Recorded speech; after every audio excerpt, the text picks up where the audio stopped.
Do you need an easy holiday party treat?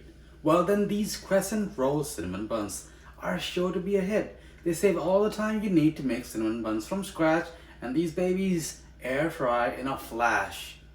Check out all the numbers on the website link down below, so let's get baking.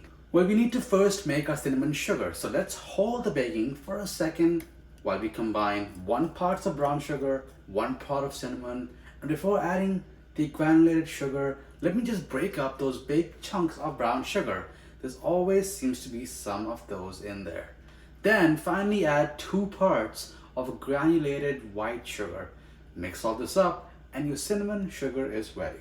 So we're using good old Pillsbury Crescent rolls, and last time when I used it for my pigs in a blanket, it was kind of hard to open the pack, so hopefully it's not that hard this time. It's only my second time using it.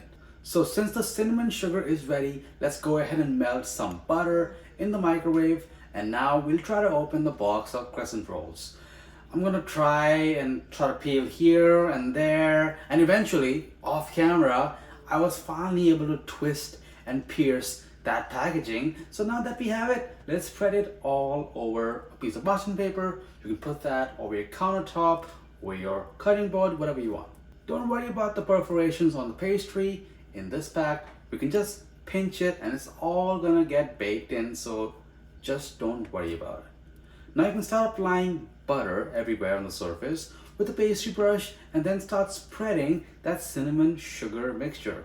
Go edge to edge and add extra or less based on what you are feeling like. Apply light pressure as you generously apply the mixture so it can stick to that butter, and then just start rolling from the short edge of the pastry and make a tight spiral until you get a long cylindrical shape.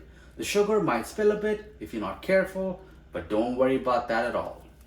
Now grab a sharp knife and you can wet that slightly so that the pastry doesn't stick.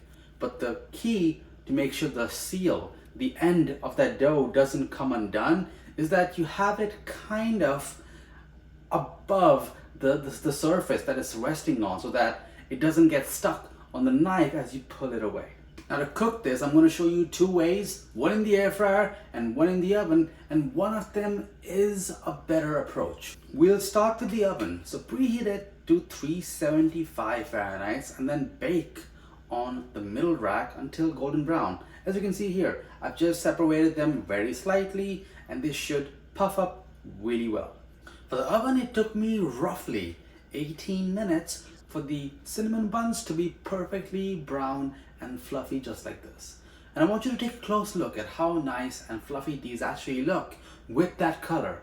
The oven is the best way to make these, but let's take a look at what happened in the air fryer.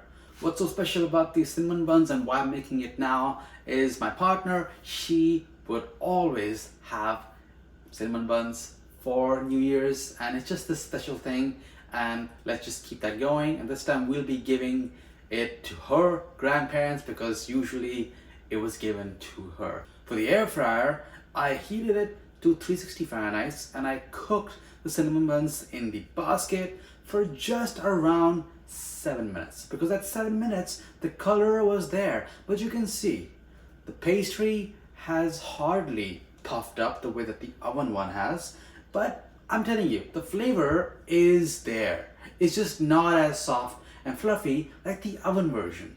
And this is very similar results to the pigs in the blanket I made in the oven and in the air fryer, and it's really a matter of how much time you're willing to wait for your cinnamon buns, and I know it can't be too much. Now while the buns were baking, I made my icing. So with some confectioner's sugar, water, corn syrup and vanilla extract.